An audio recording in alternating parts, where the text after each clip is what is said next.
Gotta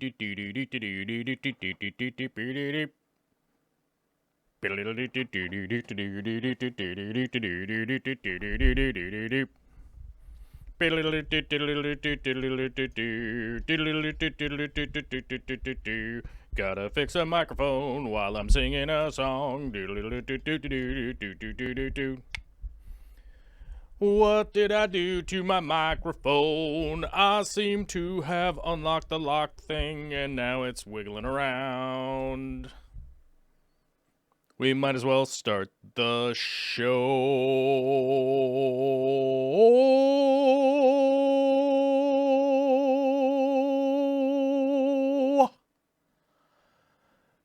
What's up, everybody? How you doing? It's Friday. I'm very excited. I'm very excited that it's Friday because it's just like every other day forever. You know what I mean? Does anybody feeling what I'm feeling with living in Groundhog's Day out here? I feel like I've been living in Groundhog's Day for quite a while now, but that's life. You know what I'm saying? Luckily, I can get on the internet and be like, oh yeah, it's Friday now. I was totally mixed up with my days this week. I thought that Thursday was Wednesday, and I thought that Wednesday was some other day. I don't know, but today is for sure Friday. I double-checked the calendar to verify, and I even put it in the title. It is June 12th of the year 2020. Glad to be here today. As you guys know, this is a fish channel where I generally will talk about fish tanks, plants, aquarium stuff, and sometimes fish, blah, blah, blah. This is the long format show, so if anybody wants me to stay specifically 100% on some kind of topic, I'm sorry to say your chances are slim. But if you're somebody cool that really wants me to do a super hyper-focused show, there are ways for you to go ahead and sponsor that if you like. One of the methods that you could do that is by going over to Patreon and becoming a patronizer, which we need to update our Patreon count up to 239 patronizers. Thank you very much, guys. I appreciate it 100%. Today, I will be covering the couple of posts that we have on the Patreon during the show today, so it just gives you an idea what's up with that. Now, as you guys know that we're following around on Monday, we went over 100 members on YouTube, and I am sorry and sad to say, whatever we did on Monday pissed off enough people that we are down below the centennial threshold of 100. We're back down to 98. We had a victory. We had a victory that was short-lived. We had a short-lived victory. We marinated in our short winning victory, which is fine. And we had a good time with it. We celebrated, but now we're back to being just regular, everyday, average human YouTubers out here on the YouTube doing YouTube stuff. This is, by the way, the YouTube channel. I just turned off the speakers because I realized that somebody was probably going to message me and it was going to blast out a notification, so I'm glad I turned that off. That's what I was doing there. But we're back down to earth here, just being regular YouTubers below the centennial YouTube member mark, which is fine. It feels good to have my regular, everyday, average guy pants on. So, at least we're feeling good. We might as well just be who we is and continue to do what we do. In the fish room this week, I've been doing a lot of fiddly, nonsensical kind of stuff. I do have some kind of more interesting projects scheduled for next week, so I would kind of stay tuned for that stuff because I think I'm going to do some finishing touches on those videos over the weekend. Hopefully, we'll see if we get time between the little baby Peanut. If you guys saw Monday's show, she showed up right at the end of Monday's show to say hi to you all. So if you missed that, don't know what to tell you. I don't even know if that video is still up. It might be unlisted now. So if you don't have a link for it, too bad. But that was the first time I've had her on in quite a long time, so she did show up. But speaking of her in relation to the whether or not there will be time to edit that stuff together, because I do have some time scheduled out, but it's looking like some work things might pop up. I might have to do that. So you know how it is. It's just just living in the middle of the madness around here. You guys know that I live in Western Washington, which is quite close to Seattle, Washington, which is making headlines all around the world with some kind of imaginary terrorist organization, aka the humans that live in the city, have taken over, air quote, parts of the town. And I have noticed a lot of people sending me stories about how terrifying it is and all that kind of stuff. And I will assure you, being a native and knowing a lot of people that are in that part of town right now, it is not a terrorist thing. There's no terror going on. So if you happen to be listening to some specific air quote news outlets that aren't actually news outlets, don't believe the hype. It is a movement that is very important. It is, and I wholeheartedly believe in it.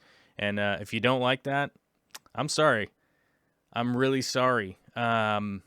If you don't believe that, I mean, if for whatever reason you might believe that the inequality in the United States is a myth and doesn't exist and that kind of stuff, I would hope that you could take some time to maybe educate yourself and maybe see some perspectives of some other people. I think that would be the way that I would frame it. And if there was something that I could point you to, would be Dave Chappelle just put out a new kind of half-an-hour special that will kind of just maybe give you some insight. I listened to it this morning, and I do have to admit it brought tears to my eyes, made me pretty upset. I'm still not necessarily upset. I'm not upset at Dave Chappelle. I'm upset at, where we're at in the year 2020. We're supposed to have flying cars. We're supposed to have teleportation devices. I don't know what we're supposed to have, but I will tell you, being an adult 20 years ago, we were kind of, I don't know if we were promised, but it was sort of, the idea was that we'd hit a year like 2020, and a lot of the nonsensical things that were going on in the United States were supposedly supposed to be at least mitigated by this point, and doesn't seem to be the case. And I really hope that there's a lot of positivity coming from what could be going on. But like I said, Dave Chappelle put out a good half-an-hour special that is new. It is contextual. It is from right now, and I think it really hit home with me. And I don't know, maybe it speaks 0 volumes to you or whatever, but that's where I would kind of direct people's attention, just something that you could listen to and maybe take in and absorb a little bit of someone else's perspective. So that's where we're at with that. So that's kind of what's in the news. Let's get back to some of our fish stuff, because we got through the YouTube members, we got through the Patreon, we got through what's happening in my neck of the woods. Oh, the last little thing in my neck of the woods is still sick over here with this upper respiratory craziness. It seems like this medication that I am on right now, this will be like the 4th or 5th medication that I will be going through. I'm about halfway through it now, and I do have to say, I do have to say that I'm gonna answer Mike's question here. Is where that hold on, Dave Chappelle special is. Search for 846. There we go. I can type today, right? So this medication that I'm on is seeming to work. We shall see. We're going to be continuing this medication therapy that I'm on right now. This will be, I think, the 4th round or of different meds, which I do have to admit, these meds are affecting me as a human being. So, yeah, I do have to tell you guys. I mean, it's like I got like weight gain, I got insomnia, like I'm all bloated up, like I'm all puffy. I'm retaining water, which is weird, but I do have to admit my lungs are clearing up. So this could be what is going on. I basically got upgraded doctor to doctor to doctor to doctor. And it seems to be whatever's going on. He may have hit the nail on the head here, so we'll see what happens. But this medication is pretty brutal. I will tell you. I will admit it. I'm not going to speak specific medications or any of that kind of stuff, but it is a little bit brutal. So we'll see how this goes. We'll find out by the end of next week what's going on, if I can go back to working in the field. They don't want me working out in the field for this last couple of weeks because obviously with the coronavirus that is going on, they didn't want me to catch that on top of what I have right now. So G-Bear says, do I have COVID? No, I don't. I've been tested for it. Family's been tested for it, negative multiple times. Because they keep going like, oh man, this upper respiratory, okay, this is a big deal. And you know, that's one thing I would definitely like to point out to people, is that the coronavirus is very serious. This upper respiratory stuff is no joke. You know, being somebody that's been through that stuff and has been through it currently, not even the coronavirus, right? So you know, it's no joke. It definitely does quite a bit. Small Fry says, "Are you taking the president's?" No, I'm not taking that. It is not hydroxychloroquine or remdesivir or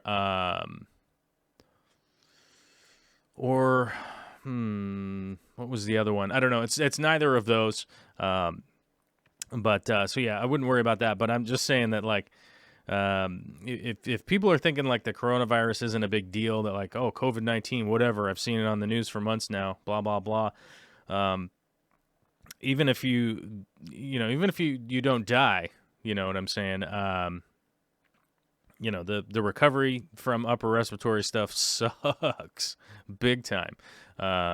If you ever seen Zombieland, they say like, you know, the main thing in Zombieland is cardio. It is very difficult to do cardio right now, but I can still do all my low impact stuff. Although the medication I'm on now, currently, boy, I tell you, I like get the hot sweats. I get the hot sweats and the flush. I get all flushed and flop sweats, and yeah.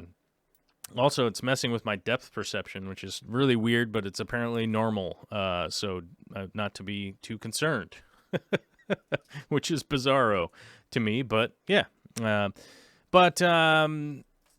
Yeah, so things are moving along, but just a reminder to people that there obviously is a pandemic going on also that's very serious, so.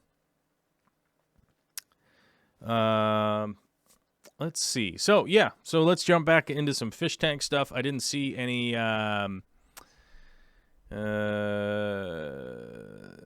anything fish-related in the chat, so we'll probably just jump over to the Patreon, because obviously this is the beginning of the show. It's very easy for me to get sidetracked, and I talk about other things. But, yeah, that's kind of the whole point of doing a live show, is to be able to interact with you guys. If you guys notice, I've been starting to unlist most of the live streams. And the main reason for that is that it's very easy for YouTube to send out videos to people, then they watch it, and they're like, I don't know what's going on here. This is totally crazy, and I hate everything about this, or whatever. And it does make sense, because the way that I run my show is pretty interactive. I try to interact with you guys as best as I can, and it doesn't work out well in the long term. Like, if you're watching this episode 6 months from now, you'll be like, this is nonsense, and it's 2 hours long, you know, or whatever. And so I get it. So I've just started unlisting them all, and people can watch short videos of 8 months ago, a year ago, 10 years ago, whatever. And one thing I did want to announce on the show here, because you guys are pretty locked in to what's going on with the show here and whatnot, is I did want to mention that all of the old videos are now unlisted on my channel also. I have unlisted all of those. They're all no longer up on, well, they're on YouTube, but they're just unlisted now. I had to make a business decision, basically, is what it boiled down to. There was really, I wasn't seeing any benefit to having those up, to having this like insane archive of 1,200 videos up was kind of pointless, and I think it just wasn't doing anything beneficial. So I ended up just unlisting all of those too, and I'll be slowly but surely unlisting lots and lots and lots of videos off of YouTube. And I know it'll probably upset somebody out there, but sorry. I know it'll probably upset somebody, but I just wanted to let you guys know that's what was going on. So if you ever went and tried to find one of my old videos or something because you wanted to, no worries. They're just not up anymore. Let's see here. Let's scroll through the chat. It seems like we're kind of caught up. Oh, G-Bear says, yeah, we still have one guy out sick 1 month. Yeah, from, well, yeah, the coronavirus. You don't want to accidentally expose people to it, you know what I mean? Because I think one of the things that I thought was really interesting that I've noticed from Americans is that they're like, well, it shouldn't do anything to you unless you are old or have underlying conditions or whatnot. And I'm like, how confident are Americans with the fact whether they know they have underlying conditions or not? You know, because I saw the list of underlying conditions and I was like, huh, that's a little bit weird. Joel Gillottian, our moderator from back out east in New Swaziland, says, can I have your Gmail password so I can watch them? Well, I could just post them up in the, what the hell is that thing called? What is that called? It's not the Dropbox. It's the Gmail version of Dropbox. What the hell is that called? Damn. Listen, look at my brain. Look at me forgetting. What's it called? Let me look over here. I can remember. Google Drive. There we go. You could always just get in the Google Drive. You know what I'm saying? If you need those old videos, I could just I could download them in 120p resolution, and then I'll re-upload them into the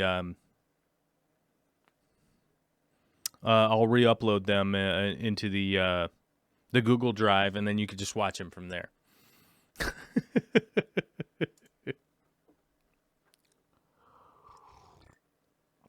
Yeah. Oh, Coolie Kev's got me. Google Drive. There we go. That's what I'm talking about. Fish Tank Barn with a $5 super chat straight into the tip jar. Well, thanks, Mike. Dude, I appreciate it, my guy. Thank you. Alyssa Bentley, one of our other moderators, with actually got the Mr. Chips badge. Look at that. That is my dog. That's my dog. Once you get up to having been a member on this channel long enough, you get a Mr. Chips badge. You know what I'm talking about? Chevy Fish says, I do miss the posted link in your videos, though. What? I am confused, Chevy Fish. Try to type out something a little more explanatory what you're saying. Because I post them into the Discord. Maybe I should post them elsewhere. I don't know. Maybe I should post them onto the Patreon. I'm not 100% sure, but you know. All right. So back to what I was doing, which is the Patreon posts of the day, which are... We only have two. My guy. So, hey, I follow what you guys want me to do, and we only have 2 posts on the Patreon this week, so we're gonna do what you guys want me to do, right? And I'll do the 2 posts we have here. Grassy Peak says, "Hey Joel, sorry to hear about the respiratory difficulties. As someone who has suffered with sensitive lungs for the past 25 years or so, I feel your pain. I'm sure you don't want advice from strangers, so I'll just add you to the prayer list. Be well, Christopher." Chris. Grassy Peak, an awesome member and contributor to the, well, I don't know, what are we called? The fam? I don't know. The squad, the Oceaneers. We have mentioned time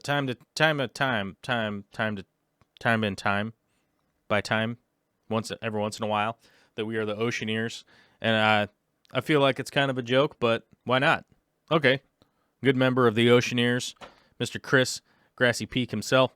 Yeah, I mean, it's hard to give advice to anybody regarding, you know, any kind of specific medical thing, whatever the heck you're trying to do. It's like, oh, you need a humidifier. Oh, you need some decongestion, some antihistamines. Oh, you need this, you need that, you need this. And, you know, I've been doing that with the doctors. So it's just, I appreciate the prayers. You know what I'm saying? Like, I appreciate the well-wishing, the thoughts, the what needs to go into it, because we're currently really we're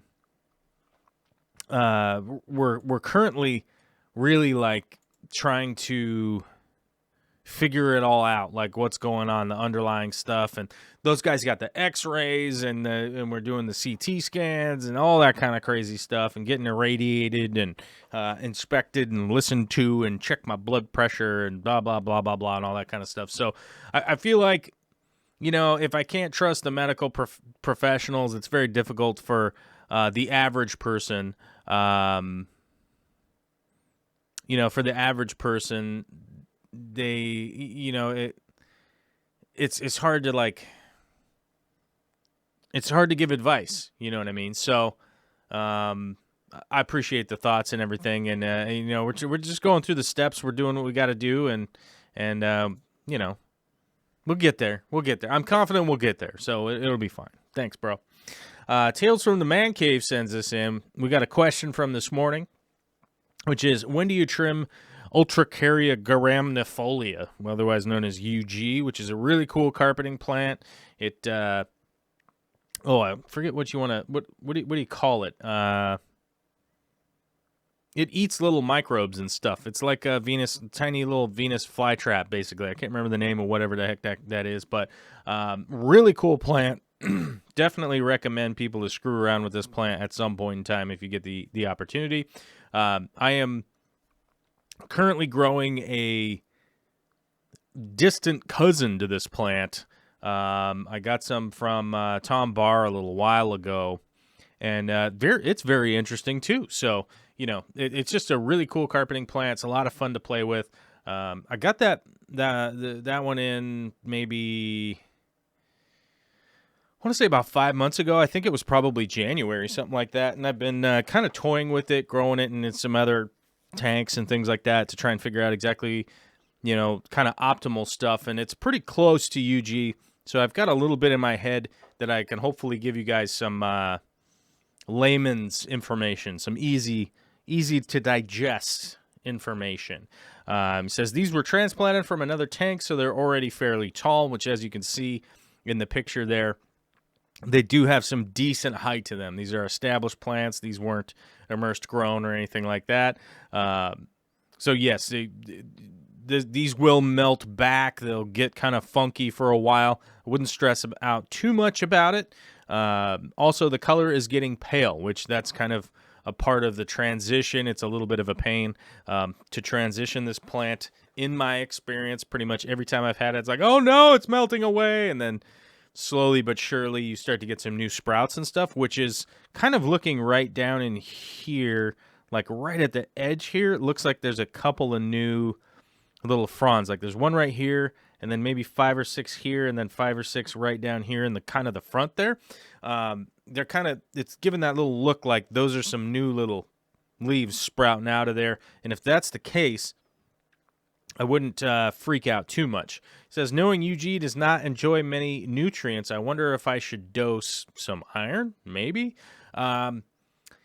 Now, in the past, when I was growing these really big carpets of UG, like I think I had one that it filled like 2/3 of a 240 at one point. It was just completely out of control, but it was a lot of fun. So I just was going with it, was rolling with it.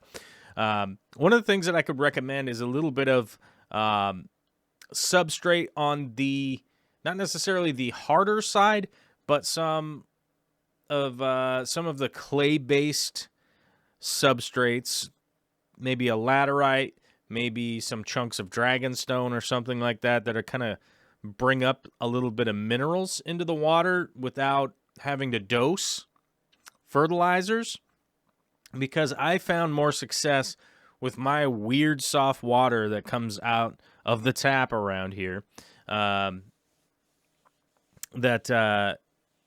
if I was not adding fertilizer, I had more success. I had more success with just propagating this plant like crazy. And because it's a carnivorous plant, as Chevy Fish says, it can eat Daphnia. Yeah, it's going to feed off of a lot of the stuff that shrimp are feeding off of, all that little,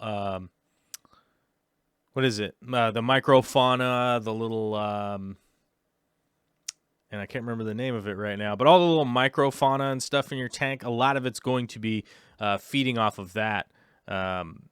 So I would bear in mind that if you're over saturating with nutrient, it probably is going to offset that portion of what this plant is uptaking, right? So if you're adding a bunch of fertilizer and you offset the microfauna, then the next thing you know, it's like, oh, this plant's kind of dying back. What's going on? So, like I said, in my experience, it was easiest to, maintain and grow a lot of this plant when I was just running the tank and just kind of paying attention to running the tank. Oh, and Josh Modest says, Infusoria. Thank you. I was having a brain fart there on the Infusorias. Appreciate it. So when I was just running the tanks like a shrimp tank and trying to propagate the biofilm, the Infusoria, the microfauna, all that kind of stuff, I wasn't really doing Daphnia. I wasn't really kind of focused on Daphnia or any of that kind of stuff, but one of the sort of little supplemental things I would do is add a little bit of bloodworms to like the back of the tank, because those kind of breaking down in the back of the tank was a perfect kind of opportunistic way to kind of feed all the microfauna without kind of ruining the tank. Now, I'm saying like in a 240-gallon tank, maybe a quarter of a block of bloodworms or something like that. So really, really, really innocuous amounts of stuff. But it does help kind of bump that up just a little bit. Although maybe that's all just what's the word I'm looking for? Could just be randomly happening. That, what the hell? Anecdotal. There we go. Could just be anecdotal that is what I was doing at the time, and it was working well, and continued to do that. Though with the cousin plant of this that I'm growing right now, I have noticed that in the areas where I do have a little bit of excess food breaking down, you kind of get that little livelihood of the little bugs and stuff that show up, all the Infusoria, cousins of Daphnias, all that kind of stuff. The microfauna sort of shows up, and you can notice that this plant is doing better currently in my current fish room as opposed to going just strictly off of memory from the past. So, maybe that helps out. Maybe it helps somebody else watching. Maybe that helps Tales from the Man Cave. But this looks fine to me. The one thing that I would do personally and change is just how you have this planted. That doesn't mean that I'm telling you the right way to do it. This isn't necessarily the right way to do it. This is the way that the thing that I would change is I would break these clumps down a little bit into more individualized plant clumps. I would just get them a little bit smaller, a little bit more spaced out.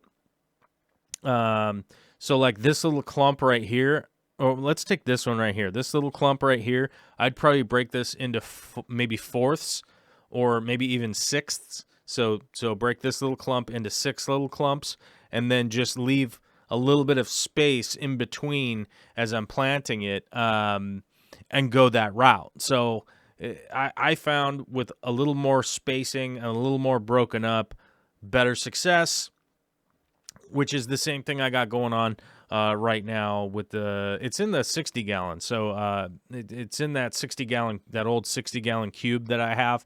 Yeah, seems to have been the way to go. Now we've got something going on here. We got a little extra jammy in the Jammerton. The Patreon, we have a brand new patron, Pipex, otherwise known as Pipex. I don't want to say his name because his YouTube handle is Pipex, so let's just say that. Just became a patron at the $1 level, man. Thank you very much. I know there's a lot of people out there that are like, oh, man, I'm only $1 a month, and they feel bad because they're like, oh, man, the only thing I could do is help sponsor $1 a month. I'm going to tell you this much, guy. $1 a month is way more than anybody could watch videos. It's legit. Thank you. I appreciate it. It's way more than anybody that's just watching videos contributes. Even if you watch videos the entire month, all of the commercials, the stupid commercials that I would 100% want to get rid of. I want to just get rid of commercials altogether. I hate them. I hate advertisements. They drive me nuts. It's like I have like a personal vendetta against advertisements, but would love to get rid of them. Someday we'll get there. I hope we get there. We'll see. But thank you very much. I appreciate it. People like the Fish Tank Barn with that, $5 super chat. It's amazingly generous, man, and I appreciate it a lot. Joel G says a jammy in the Jammerton. That's right. We got an old jammy in the old Jammerton. That's right. Chevy Fish says pure peat moss is perfect for carnivorous plants. I will agree with that. Terrestrially, I've experienced that. Yes, I've added a little bit of peat moss in a sump to kind of supplement a little bit, although it is quite easy to encounter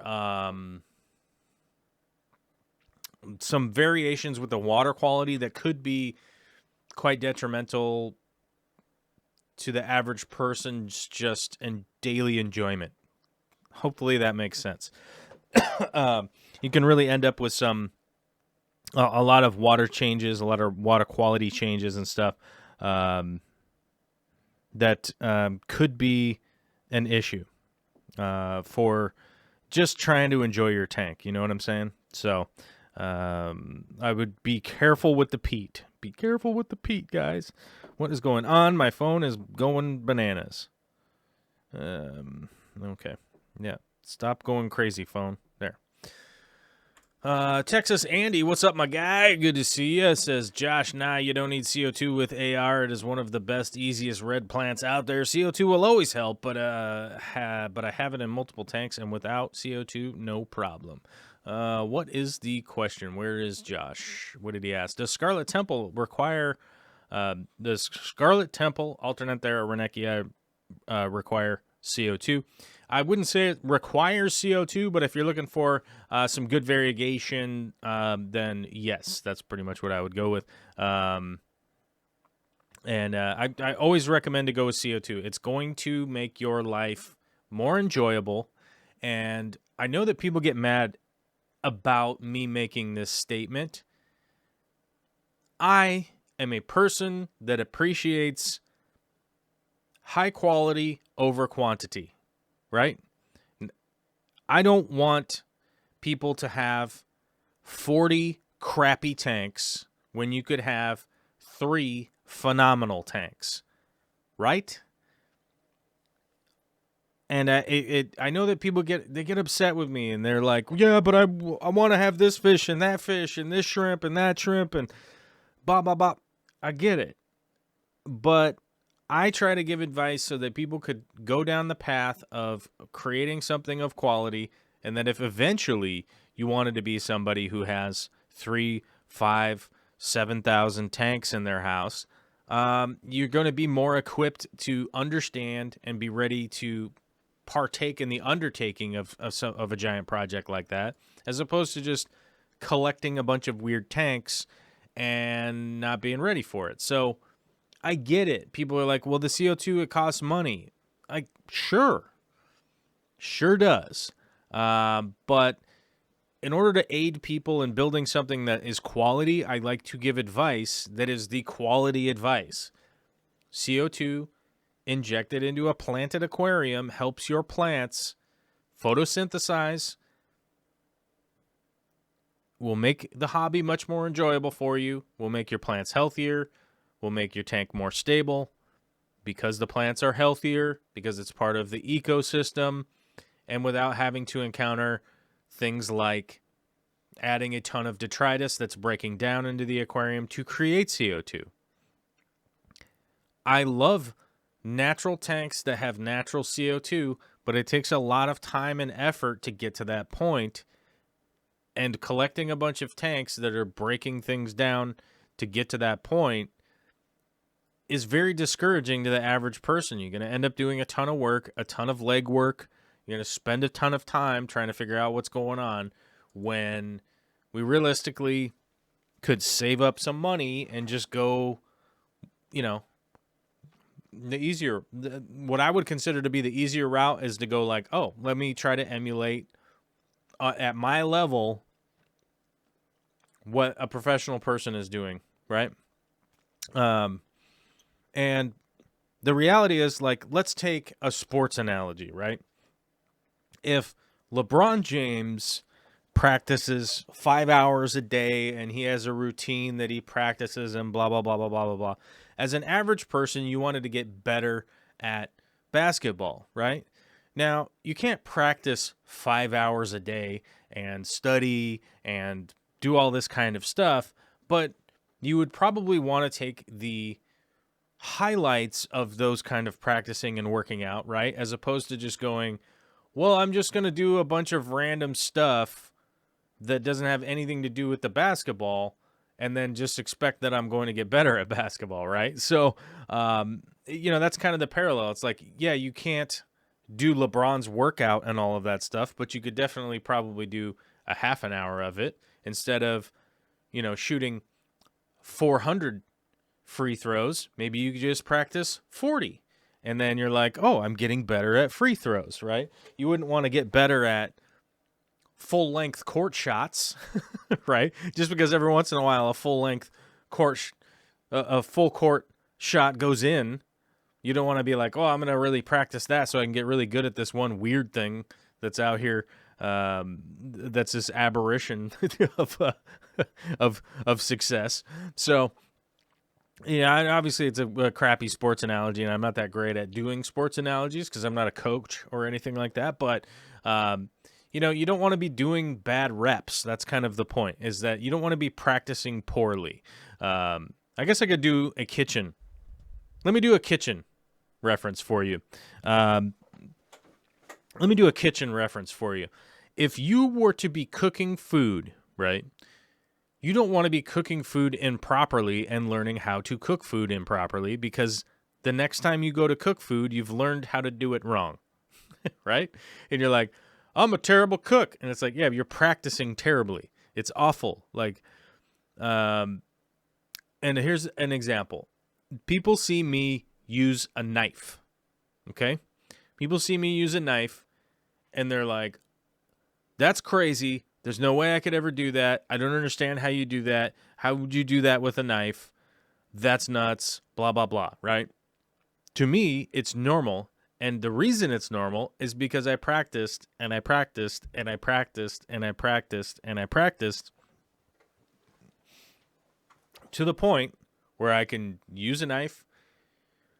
You give me 300 pounds of onions that will generally be peeled, trimmed, cut to julienne, and I fill up the giant Lexans, it would probably be, nowadays, 300 pounds would probably be, I would say probably hour and a half probably these days.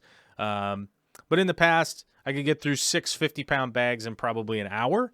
And that's because I practiced and I practiced and I practiced and I practiced and I did it. And I cut onions and I cut onions and I cut onions and I cut onions. And then, cutting bell peppers. Booyah.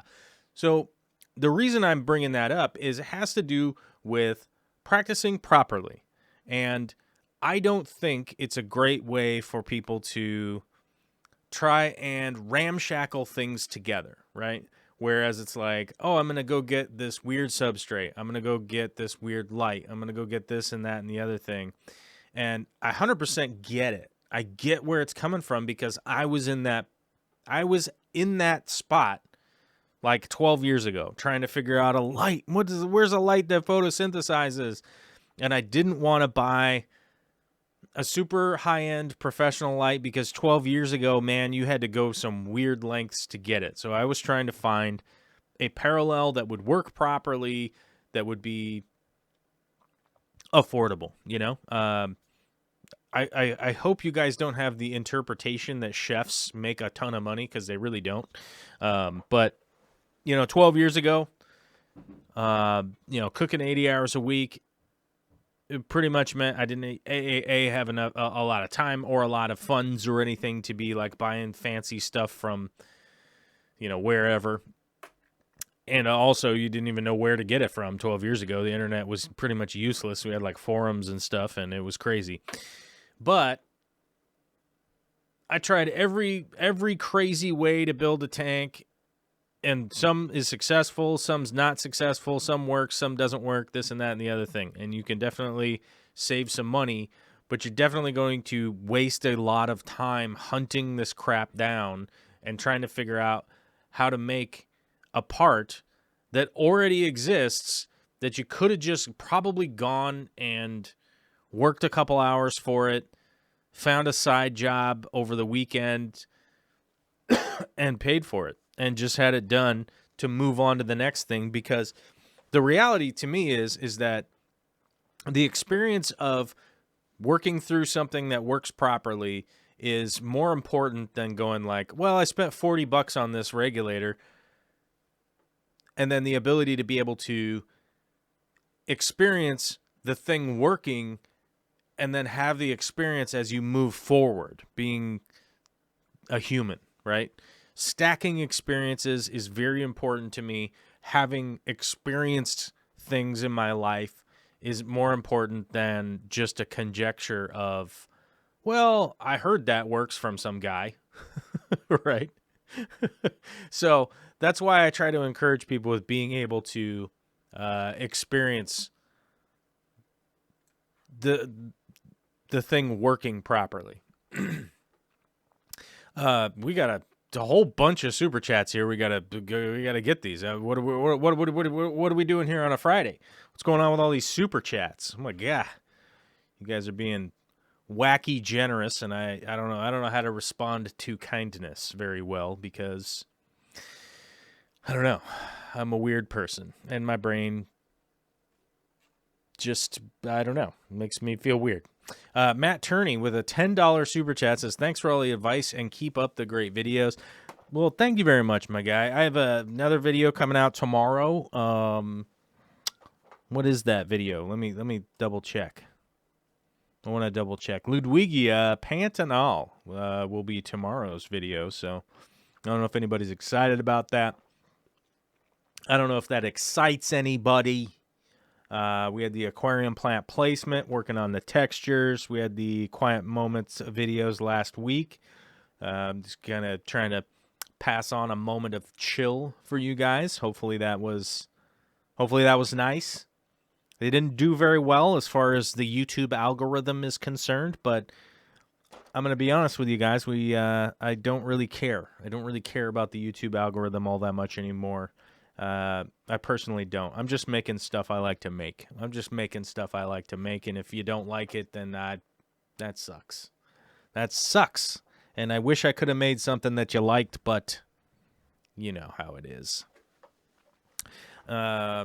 Bo Steele says DIY is not the way to go, in my opinion. I think DIY is the way to go once you've built the skill set. You know what I'm saying? It'd be like trying to build your first car and then learn how to drive in the first car. You know what I mean? You'd be like, I never built a car, but I'm 16, so I'm going to build my own car. And then I'm going to learn how to drive it and drive it around. You know what I'm saying? Like, maybe that's a better analogy. I kind of like that analogy. It's like building your own car and then learning how to drive on it. Like, what? Just get a car and learn how to drive it and learn from somebody that knows how to drive, or even better, learn from somebody that knows how to teach how to drive. That's even better. You know, I don't know. You know, and I think DIY is the way to go because like after you have a base amount of knowledge, like learning how to test your water, learning how to respond to different water coming into your building. You know, if you're not ready for that, if you're not ready to be testing your source water, it's like, what happened? Everything went crazy. All I did was my water changes and all my fish died and you know.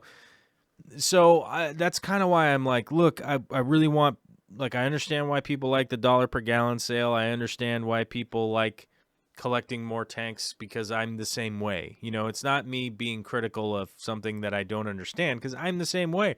I literally caught myself looking at some tanks like 2 days ago. I was like, maybe I could get some more tanks. I could maybe afford to order a couple of tanks, just put them on the credit card, and then we'd have some more tanks, and then I could do some more tanks, and we'd have more projects. And I had to metaphorically slap myself psychologically in my face because I was like, my God, man, go work on the tanks you have. What are you doing?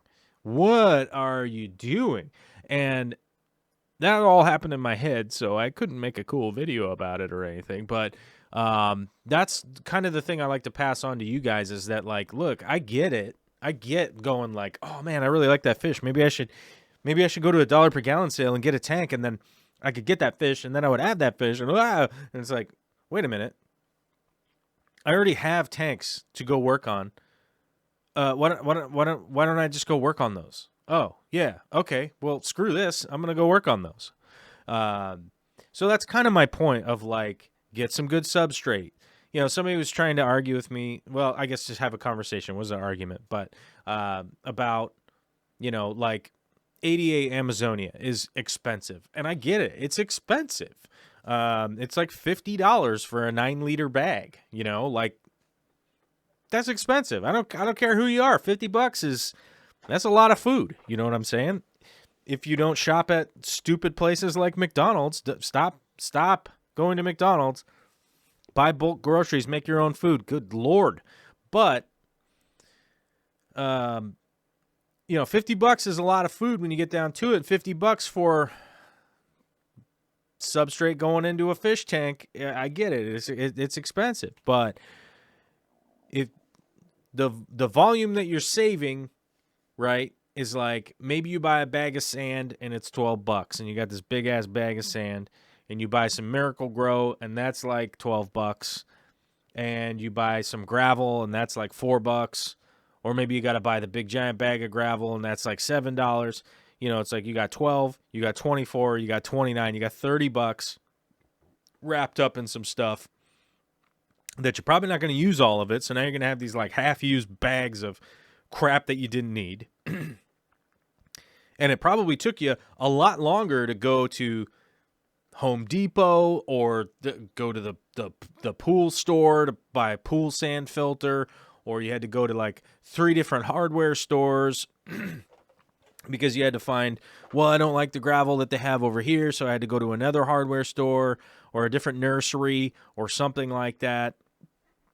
And you know, you spent 5 hours going around, and then you got to like rinse the Miracle Grow out.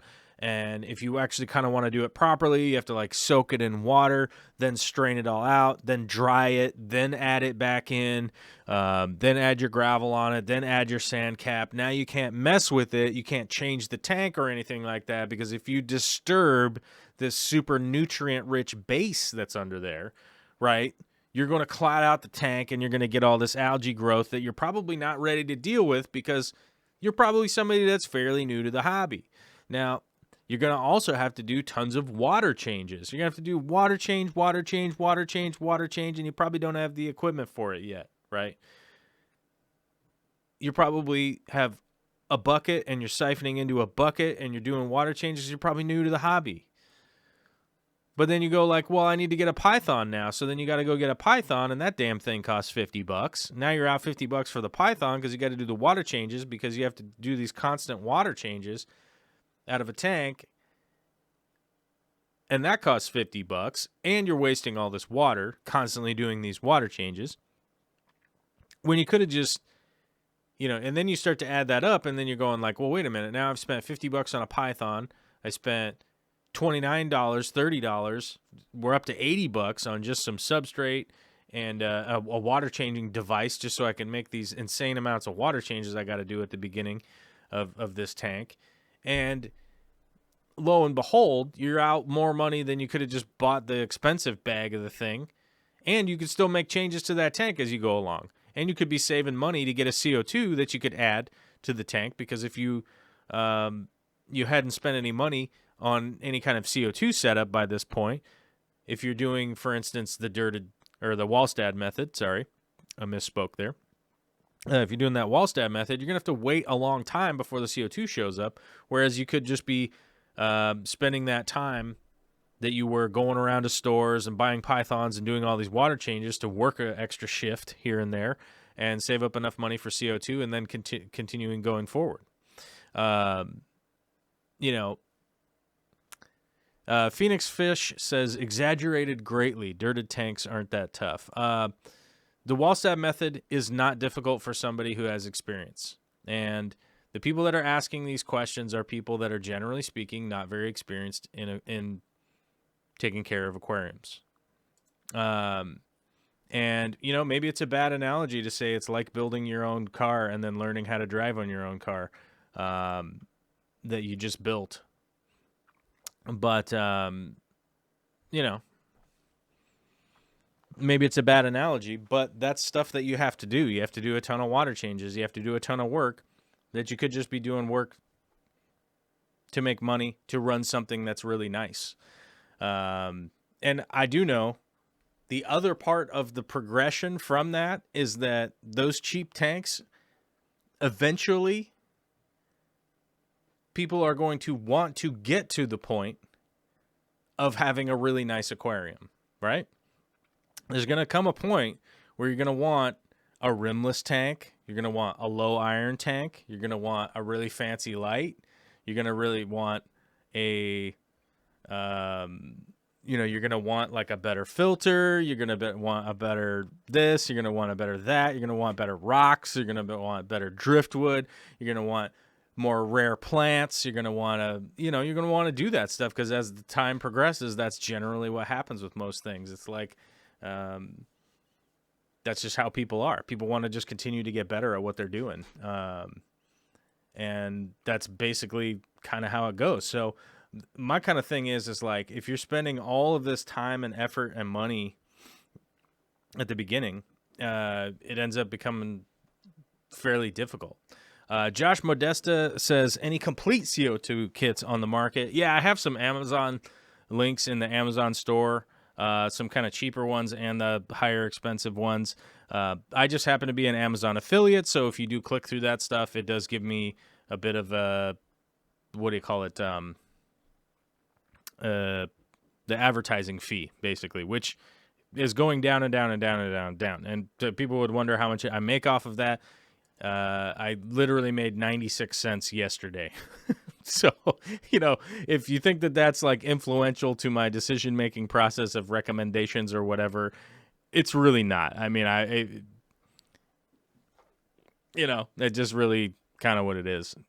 It's the best way I can recommend products, but Amazon doesn't like my computer right now because I have like multiple firewalls and VPNs and everything running. So it's like they changed something at Amazon, so the website does not want to come up on this computer right now, and I haven't bothered to figure it out because I don't really care. I'm like, oh, Amazon doesn't want me to load Amazon anymore. Okay, sorry, buds. Then I won't. Preston John is here. What's up, my guy? Long time, first time. Loving. Good to see Preston. What is up, my guy? If you guys don't know, Preston, longtime producer of the show here, longtime producer of the channel, one of the few, the proud producer credits. Preston John, aka Daddy Puffer. He's not Puffer Daddy. He's Daddy Puffer. If you don't know, he is the father, the breeder of my puffer fish, aka, I was going to say his name is HP Puffinstuff. He doesn't really have a name. His name might be Puffy. I don't know. Who knows? I don't know what my puffer's name is. I keep trying to mind meld with my puffer, trying to figure out what his name is, and Fishy, maybe? I don't know. Something like that. What's up, my buddy? Good to see you. Fish Tank Barn with a $5 super chat says, I went buck wild at an auction, and next thing I know, I ended up with 100 tanks. Oh, crap. That is intense. And Pipex, what's up, my guy, with a $5 chat? Nothing on it, but thank you very much, man. Appreciate the patronizing and the super chat, dude. Thanks. Let's see. Joel Gillett with some New Zealand super chat. I don't know, what is that? Rusty Knives. Okay, it's kind of freaking me out. That's a little weird. Although Joel is welcome at my house anytime. So hey, you want to have a friendly knife fight? Let's do it, buddy. Elijah. Guillaume. Hopefully I said that right. Elijah Guillaume. Hopefully I got that right. Really enjoyed your videos. Thanks for the great information with a $5 super chat. Thanks, buddy. And Mikey Fishy with a $5 super chat says, let's get monetized. How does that go? Let's get monetized. Monetized. Oh, let's get monetized. I want to see you monetized. Oh. Oh, God. Oh, I'm making fun of myself. Look at this, man. I got a spare CO2 art manifold sitting right here. That is weird. That is weird. Why would I have that sitting there? That is bizarro. Aquamain, what's up with dude? I love your Puffy McPufferton or Puffer McPufferton avatar. Love that. Aquamain says you have to do a crazy amount of water changes with Amazonia too. Not to the level in my experience. One of the things that I've really found with aqua soil to be beneficial is that if you have a little bit of patience and don't add a bunch of shrimp and fish and stuff to your tank right out the gate, which you shouldn't do with a Wallstad tank or a Planet tank realistically. I don't think that people should do that. If you have some patience and you let the plants grow in and establish and do that, all of that ammonium and stuff from the aqua soil, whether it be Fluvols or Amazonia or whoever's, I think Landon makes one now, and Brightwell and a bunch of other brands. There's so many brands, and none of them want to sponsor soil. So I will try to name them all. I prefer Fluvol Stratum because, in my opinion, I get the best bang for the buck. It cost-wise, the volume I get, I think Amazonia is generally a little better performance. Excuse me. It's a little bit better performance-wise, but it's like $20 more expensive because generally I get the Amazonia for about $32, I think is generally what it is. When I get it on my I order Fluval Stratum on the Amazon automatic delivery. So it'll tell me how much it's going to be. And I get one bag a month. I just have it automatically charged to my credit card because I just stack the bags because it's like, there's always a time where I might want to rescape a tank and I might need like 4 bags of it or something. And I can always cancel it. So that's the thing, is that like there always comes a time where I want to do a rescape and I'm like, oh, I don't want to do the rescape because I don't want to buy a bunch of bags of substrate. But out in my shop, I just have a stack of like, I think I have like 5 bags out there or something like that. So I can always just do a project if I want to do it. That might be advantageous to you. It might not. I know it's obvious that everybody's in a different position, and I'm in a slightly different position than you guys. Not you guys, but a lot of people. And to me, having the products on hand is better, so that I can just do a project and make a video. It's the same thing with like my art projects. It's like I have paint, I have paint thinner, liner brushes, all that kind of stuff just ready to go. I have some spare canvases I already pulled a while ago. And I'm just ready, you know what I mean? So I'm just ready to go with that kind of stuff too, And whether that's the right way to do it or not, I don't know. It just seems to work the best for me. So maybe it's advice that works and maybe not. Punchy Paints, what is up? Pamela's here too.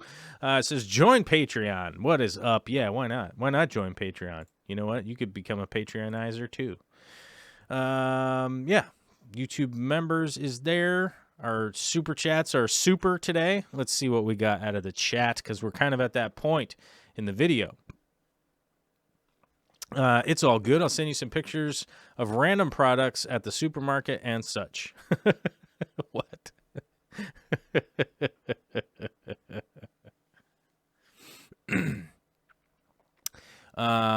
Let's see. What do we got in the chat? Big D Smoke says, I have nothing with my social security number on it, so I can't get my enhanced driver's license. Yeah, the enhanced driver's license is a bit of a nightmare to go through. I would recommend having your birth certificate, passport, and your driver's license and something else. I'm no expert, but I know that the enhanced driver's license is like almost more difficult than getting your passport. I had to go through the passport thing like, I don't know, 3 years ago, and then I did all the TSA pre-checks. I did the background check. I did all that stuff so that I can scoot through all that crap when I go to the airport. And that took a while. They had to do a big background check. We had to get fingerprints and blah, blah, blah, and all that kind of crap. And it took a while. I think it took about like 7 weeks or something like that. So that was a pain. And I think that qualifies me for my enhanced driver's license if I want to go get it. But I think they said it was like $140 or something stupid like that for the enhanced driver's license. And I was like, well, what do I need it for? They're like, well, you could just use your passport. And I was like, oh, then I don't even think Canada would let me in. So who cares? You know what I mean? Brian Schiller, who is a new member to the channel. Thank you very much, my guy. We don't have a local fish club that I've found, but we do have a couple of Facebook groups. Picking up 2 free bags of Amazonia tonight from someone that just needed some room, I guess. Damn, that is a good deal, man. Where's that person? Where's that person when I need some Amazonia for free, dude? That is a great deal. Check that out. People keep asking me, like, what are they going to do for a fish club or this or that and the other thing? And I keep telling them, as much as I hate Facebook, as much as I just detest Facebook, it's probably your best option to start building a group somehow of the local people that want to do fish stuff, this, that, or the other thing.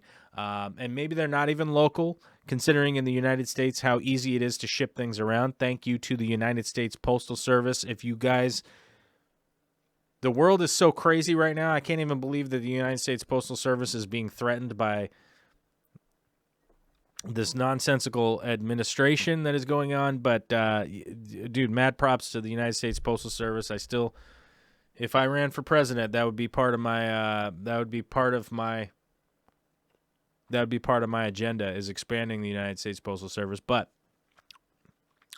to each their own. I get it, but we got a lot of postmen that watch this show and listen to this show and that kind of stuff, and shout out to them right now because it's raining.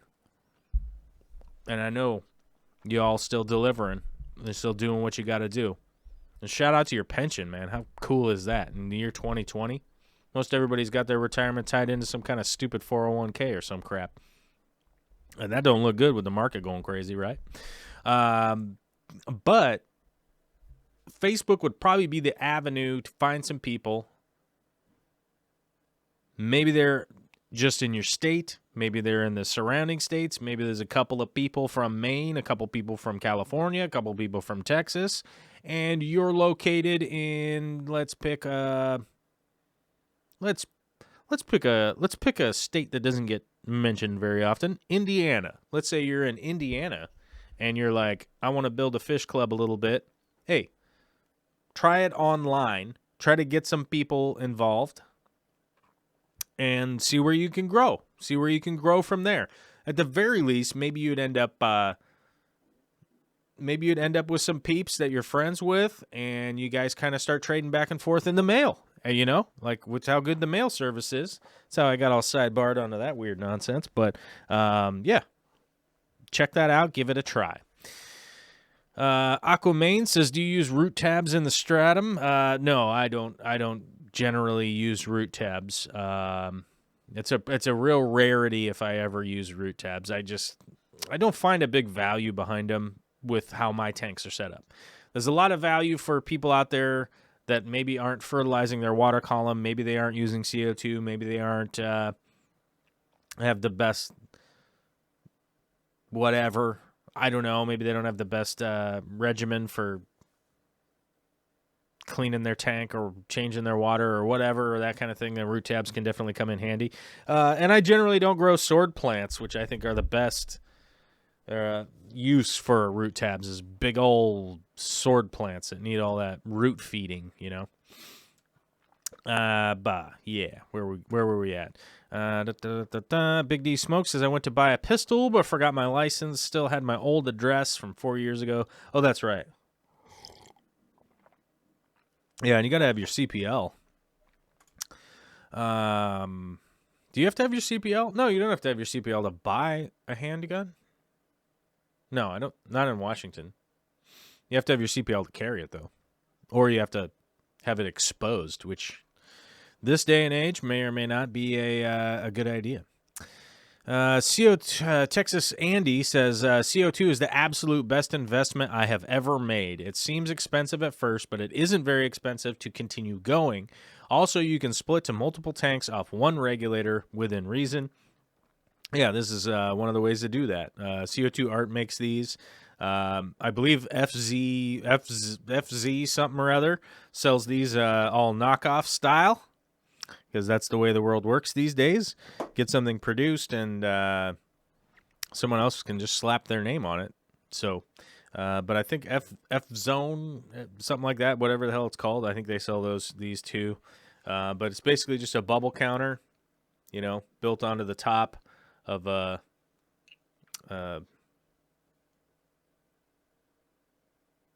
flow valve. What the hell is this thing called? I don't know. Doesn't matter. But this is the manifold block that screws together, and then you can just split off a bunch of tanks, CO2 lines with the bubble counter, you know?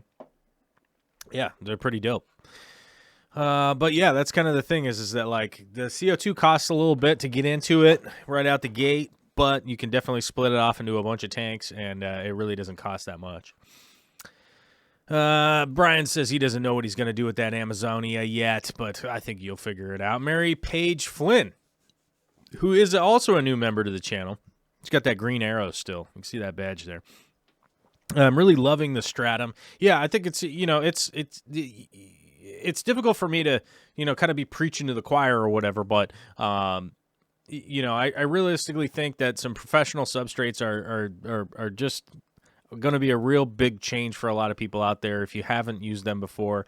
Obviously, they're not perfect. There's nothing perfect about any product ever, but I just really think it's the way to go and just make your life a lot easier to continue to have a more success, which more success generally leads to more enthusiasm. More enthusiasm leads to more positivity. More positivity leads to what? More success, right? So I just think that's kind of the route to go.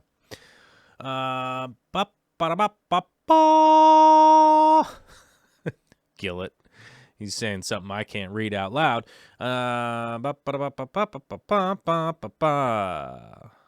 Bo Steel, I just got a regulator from Greenleaf, not cheap, but the guy at the fish store recommended them, standing in front of the ones they sold. Just put it in, so don't have any opinion yet. Yeah, Jessica, Greenleaf Aquarium, GLA is their abbreviation, I would say is definitely one of the top tier CO2 equipment. They're, God, what the hell is this thing called? I can't remember the name. This dealy bobber right here, whatever, the flow adjustment rate adjuster valve, I can't remember the name of it, are super smooth. They work awesome. Their dual stage regulator works quite well. I have always been happy with how well those regulators work. They're easy to set. They're easy to maintain. They're rad. They are super expensive. They are super expensive. When you get down to it, you start talking about like $500 and stuff like that. Is quite a bit of money, even for somebody like me that would make a video out of it and make like $6 off of the crazy amount of advertising that YouTube would put on that video. Needle valve. Thank you, Brian. Jeez, brain fart McGee over here. I'm telling you, these drugs they got me on, they're not. It's not opiates or anything weird like that. It's literally like these crazy steroids they got me on. They make me loopy and I forget stuff, and my depth perception is weird. And I probably have a weird bathroom experience later, would be my guess. That's kind of big, a whole fun part of this whole situation. But the Greenleaf Aquarium ones, I can definitely recommend 100%, other than the price point. The price point is mind-bending. And seriously, let me look this up real quick. Let's look up GLA CO2 reg. Here we go. Of course, CO2 art somehow comes up first.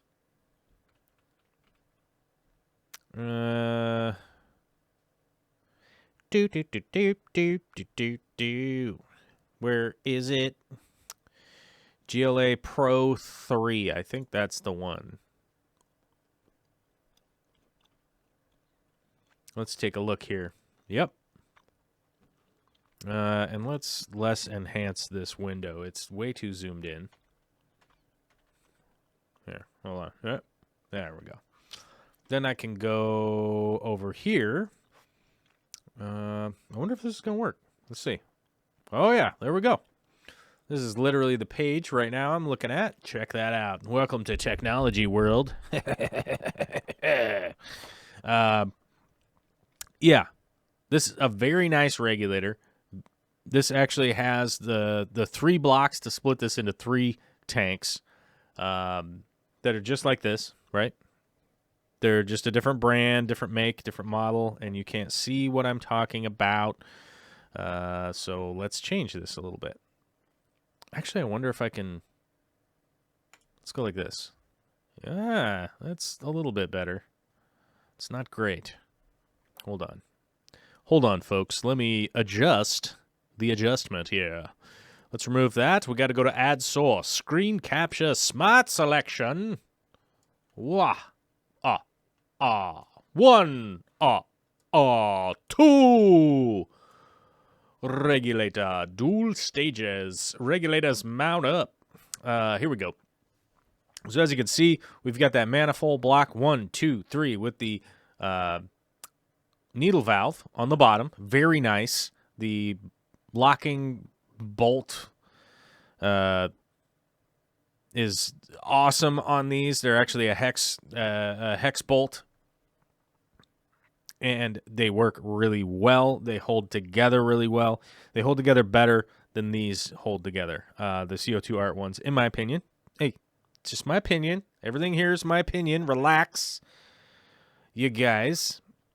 But the dual stage CO2 is awesome. The solenoid is fantastic. The bubble counters work fairly well as long as you don't cross-thread them or kind of fuss with them too much. They have a tendency to strip out and leak, in my experience of people fiddling with them. So don't fiddle with them too much, and they should be fine. They are fantastic. But here you go. The Ding Dang thing is $500, and it doesn't even come with a tank or anything like that. So the GLA modular series CO2 regulators lead the way in adaptive CO2 distribution. You know, they're pretty rad. I'm going to be brutally honest with you. They're rad. They're very expensive. Very expensive. And I can tell you that somebody with a YouTube channel that is 30 times bigger than mine,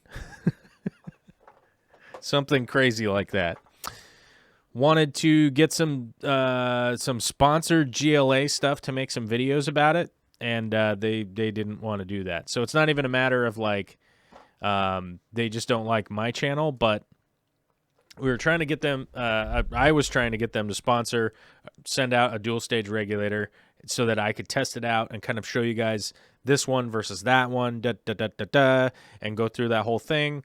And they were not, they're like, no, you could just buy one, which is almost always a sign that you're at the top of your game. You know what I mean? It was, realistically, let's be honest when it comes down to stuff like that. Oftentimes companies are like, yeah, you could buy our product and then review it.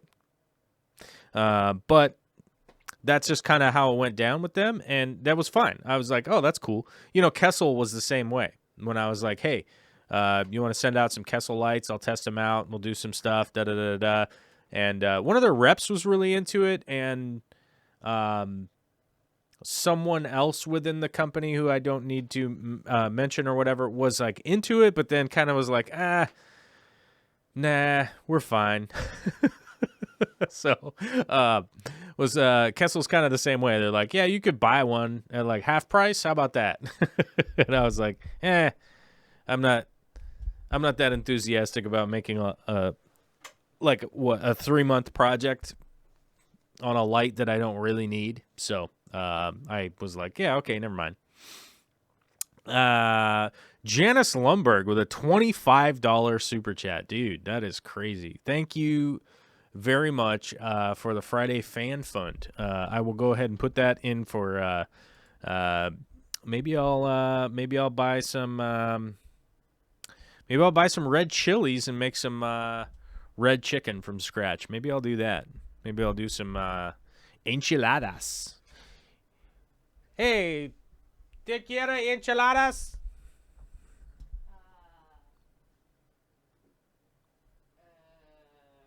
See? Oh, no. Oh, yes. Me gusta, mujer. What's going on? Oh, she's cleaning the floors. My lady's upstairs cleaning the floors. We love her. We love her to death. Brian Schiller says, what liquid do I use in my bubble counters? I have a mineral oil in my Amazon store, which I can't link right now. I don't, because I can't seem to access the Amazon pages from this computer right now, as I mentioned earlier. But there is I do have a mineral oil in the Amazon store, which is what I use. I typically use mineral oil or fish tank water, although fish tank water generally will evaporate right out of there, and then you end up having to add it in again. You have to add it in again, and it becomes a big pain, and I find it easier to count the rate of bubble movement through the mineral oil than versus through water. It makes more sense to my brain than whatever. Though any old mineral oil will work as long as it has no additives. You want no scent additives. You want no antifungal additives, whatever the heck they're going to add into it. Just make sure it's pure mineral oil. It's fine. Doesn't really matter whatever brand. I have no specific brand. We are not sponsored by a mineral oil. I don't even know how anybody would manage to pull that off, if that was something that was even possible. Who knows? I don't know. It's Nature Man says, I thought the CO2 art regulators would be more turnkey out of the box. I've ordered 3 and had to work on all 3 out of the box. They worked consistently after that. Yeah, I think that's generally what most of the reviews that I've dealt with the CO2 art stuff is that it is kind of fiddly, that you really have to, and my experience is the same way. I really have to kind of mess with it, kind of take stuff apart, put it back together, figure out what's going on, like what something here was weird or that or the other thing. I definitely, the GLA stuff is pretty much like ready to rock. Yeah, I mean, you have to assemble, you have to put it together, but those are ready to go, basically. And the CO2 art ones I've had a little fiddly issues with, but definitely no complaints, realistically. Okay,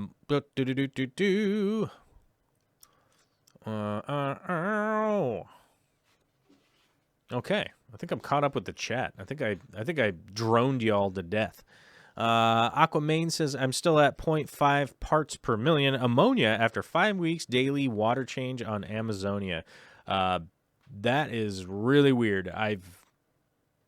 That's a lot of ammonia for daily water changes. That's a lot. That is quite a bit. Yeah, I don't know if there's a dead creature in the tank, but that is a lot of ammonia after daily water changes for 5 weeks. I don't know. Vicky just popped in to wonder if there was something dead in the tank, and I mean, that would cause ammonia, right? Yeah. She says that would cause ammonia, right? And I was like, yeah. Coolie Cab says, is there a place you keep a list of all your affiliate links? Yes, there is a place. It is my Amazon store. So there's an Amazon storefront. I think it's linked in the bottom of basically every video. Every video, I think it's down in the description. If it's not, I'll double check and make sure. So let me see. Videos. Let's go with this one. Yeah, it's under Amazon Store. Ooh, I think I could probably do that. I could do that. Let me see. Let's go to YouTube's and go over to the control panel. Sometimes we got to go over to the control panel. 60,000 people watching the show right now. Hot damn. That is robust. With 100% like rate. Wow, we didn't even get a dislike today so far. Man, people just smashing the like button, crushing the like button, getting weird on the like button. And I'm going to be honest with you guys, we had a lot of super chats today. And that's robust. Thank you, man. I don't know what to tell you guys. It crosses my mind sometimes that I could be a full-time creator, you know? And then I realize, like, oh, man, I'm shrinking all of the windows. What? Then get back to chatting with y'all. Let me copy this. Control copy. Control pasta. Bazinga. There we go. And I posted a link into the chat, so I got to tell you guys, hey, we're an Amazon affiliate, so if you guys buy stuff through the Amazon, then we'll go to Amazon. You guys get it. FTC regulation says I'm supposed to say stuff about it, so you understand. Which I feel like you guys understand, because most y'all are adults. Last time I checked, pretty much everybody that watches this is an adult. What is going on with Amazon? Like, what did I do? I mean, I don't know. Whatever. It's just pissing me off. Let me make my chat bigger so I can read it better with my crazy medicated eyes. My medicated eyes. Oh, we only have 35 likes. That's probably why. It's 100%. I'll leave this one public for a little while. I'll leave this one public till, how about tomorrow morning? How about that? Koi Dragon Aquatics says, hey, Joel. That's me, Joel. Haha. Says, I purchased the Wallstad book through your affiliate link, shipped and delivered really fast. Yeah, I mean, I have to tell you, I kind of lost my mind a little bit on Monday about this book because a lot of people have been going a little bit wild at me about the dirted aquariums. And I 100% have to tell you guys that dirted aquarium doesn't make any sense. It's the Wallstad method. It's the ecology of the planted aquarium. That's where this came from. Here's how to do it step by step. And it explains all of the stuff. And I talked about it on Monday. I had to buy a new version of this book. Because, like, I don't know, 3 years ago or something, I had to throw away the one that I had from before. It was so grody, moldy, and wet and nasty, and I had to get rid of it. So I had to buy a new one, and then I wanted to let you guys know that I bought a new one and what the hell I'm talking about when I'm like, look, there's a lot of people out there selling snake oil and stuff. Which this isn't it. This is the actual source where people are kind of just taking little parts of it and then making, you know, just real broad term advice and stuff, you know. Whereas it's like, this actually gives you, here's a bunch of aquatic plants, the inhibition of lettuce versus duckweed, you know. So there's a lot of information in here that's very important. I don't know Diana. Kind of wish I did. I probably should just like email her or something and be like, hey, what's up? But highly recommend it. Brian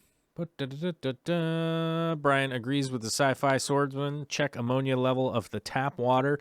Yeah, that would be something I would definitely be checking. If the source water has ammonia, yeah, sci-fi has a really good point there. Is that I would be double checking, triple checking if your source water has some kind of you know, you could have something that's reading as ammonia coming out of your tap. You could also just have ammonia coming out of your tap. I mean, a little bit of ammonia in drinking water. A little bit is not that big of a deal for humans, and it probably would show up on a fish test. A perfect example of that, about 10, 12, 14 years ago. Gosh, I don't even know how long ago it was. It was a long time ago. A very prolific fish breeder, local fish breeder, was doing water changes on his giant fish room, which were all basically automated to turn a valve, and it would just start doing water changes through all of the tanks, right? I think he had like a 1-inch water line running into the building and then split off, and it just basically was just dump so much new water into the tanks just straight out of the tap. And, you know, living in Western Washington, our expectation is our water's pretty clean around here because our tap water is 99% of the time really clean. And so he was doing all these water changes. Tons of fish gasping, burnt gills, typical of what you would see from chlorine situation. Was like not registering what was going on, just kept the water changes going. Because more often than not, regardless of who we are, there's not a whole lot of options of what you can do when something's wrong with your tank. One of the main things that everyone will recommend at any given point in time is do a water change, right? Because that's one of the few tools that we really do have is do a water change. And he was doing that. A lot of his fish died because at the water treatment plant, somebody had opened a valve, and the amount of chlorine in the water was 18 times the regular amount of chlorine in the water. So we have a little bit of chlorine in the water typically. It's not that big of a deal in the area where he was at, way north and east of me. In the area that he was at, tiny bit of chlorine on a regular basis. Kind of just, doing the same thing he normally does. And wasn't that worried about chlorine because it would always pretty much gas off from the water changes. Wasn't that big of a deal. It was always low. Turns out that water treatment plant had 18 times the amount that they normally had. Didn't meet the threshold to warn people because they had to go over 20 times the amount of chlorine to send out any kind of warning because it was completely safe for people to drink. So it's like, you might have had like a bit of a chlorine smell. It might have had some, maybe just whatever, a little bit, not a big deal. It's only 18 times. Back then, you didn't have to send out any kind of notification. There wasn't anything simple like Facebook posts or any of that kind of stuff. I mean, it was probably before Facebook was really, around. So there probably wasn't like a really easy way to communicate with customers to let them know like, oh, hey, chlorine was up, blah, blah, blah. And it really wasn't that big of a deal realistically at the time because it was healthy for people. It wasn't gonna poison anybody, so they didn't need to tell anybody. But it really screwed with local fish breeder doing those big water changes. And then it's like, well, what do you do now? Just keep changing the water. I don't know what happened. That's weird, And obviously, this is also well over a decade ago, so it's like it was a different age back then. And he told us the sob story, and then it's like he tested the water, and the chlorine was super high. And you're like, okay, well, I don't know, dude. Maybe get some dechlorinator for your fish room, which I'm sure he does now, but at the time, it was a really dramatic story. And nowadays, hey. So my guess in the relation to what I was talking about is that I would test your source water and see what the hell's going on, because that might be showing up a little bit of ammonia. Randall Bowman, what's up, my dude? Says, I have a whole house charcoal filter that is supposed to remove the chlorine and chloramine. When I test, it shows no.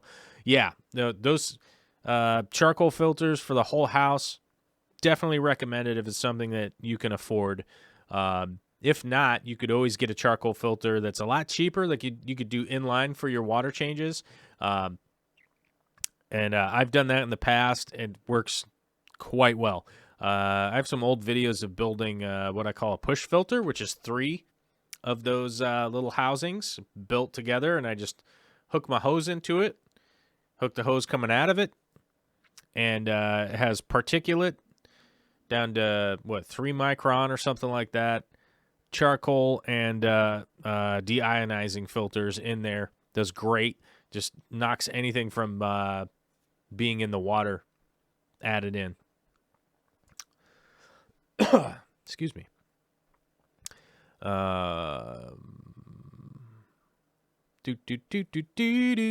If you use prime dechlorinator, it is known to give false ammonia reading if you test right after. I've heard that. I've never experienced it personally. But then again, I don't really test that way, so that's probably why.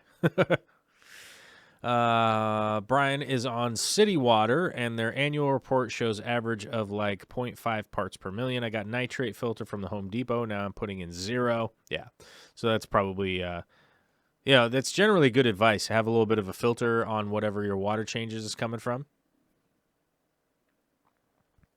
Creedmoor Aquatic says you can try to email your local water department to see if you've been added to a mailing list. I get a water report every 6 months where I live. They just automatically send it to your house to let you know what's going on. But, I live in a progressive state, so maybe you're living out there in a not so progressive area. Maybe they don't send out a water report, but that kind of stuff's really important to generally where I live, the part of the world that I live, the people here would find all that information very important. So it's kind of integrated in my daily life, like it just kind of exists. I don't have to go after it as much as a lot of other people would. I'm using something similar to that, put on quick disconnects and run it in line with my Python. Yep, that is cool. I like that. Everybody consider getting some quick disconnects and and being rad like Brian.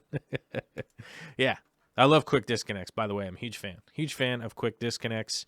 Ever since I worked for a company that I built the pressure washing part of the company. I established it, put in, I built out I didn't build the trucks, but I built out all of the equipment onto the trucks, how to operate them, the systems of operation, scheduling, how to charge for those jobs and all that kind of stuff. When I was doing that, I was introduced in probably 2004, I think is probably when that was, to the new version of the quick disconnects for power washers. And I got to admit, very impressive technology. I gotta tell you, you can have a hose on full pressure at like 150 psi and just dunk, put the next hose on, fills right up, and doesn't come spraying out the end. I'm telling you, when you're running like 500 feet of hose, of that like cable threaded hose, and you don't have to run back and turn it off and then run back and turn it on and run back and turn it off, big time helpful to be able to add more hose when you need it. It sounds worse than I was intending it to sound. Try not to add more hose unless you need more hose. If we weren't demonetized before, there it is. But this late in the show, generally the algorithm doesn't pick up bad language, which is funny. I mean, even though it was an entendre, it was a double entendre. You guys, come on. Oh my God, I spilled coffee on my lap. Oh, my lovely work pants ruined by not knowing how to drink coffee out of a mug properly. All right. Well, there we are for the day. I want to give a quick shout out to our super chatters. Where did that go? Viewer activity. There is viewer activity. The Fish Tank Barn, Matt Turney, Mikey Fishy, Elijah Guillame. Hopefully I said that right. Joel G, Pipe X, the Fish Tank Barn, and Janice Lundberg, the big super chatter of the day at $25, man. That is wild. Thank you very much. I 100% appreciate it. I hope we were slightly entertaining. See, we hope that it was slightly entertaining. We're getting up to the time clock is a ticking, and I'm going to have to go get my baby up from her nap and do that baby nap stuff. The baby stuff. I got to do the daddy stuff for a while and then get back to work. I don't know. Work, baby, work, baby, work, baby, work. Work, baby, work, work, baby, work. Oh, and we also have a new Patreon of the day, which was PipeX. Shout out. Thank you. So that's our new patron and no YouTube members. But hopefully we're entertaining. Hopefully you had a good time. If you did, hit the like button. Maybe not. Whatever. I don't know. So, hey, it is what it is. Have a good weekend. I got some edited short videos coming out over the weekend, so be sure to check those out and share those on Facebook and Twitter and Instagram and YouTube and I don't know, wherever you guys, Reddit, whatever. You know what I mean? You know what I'm saying? You know what I'm talking about.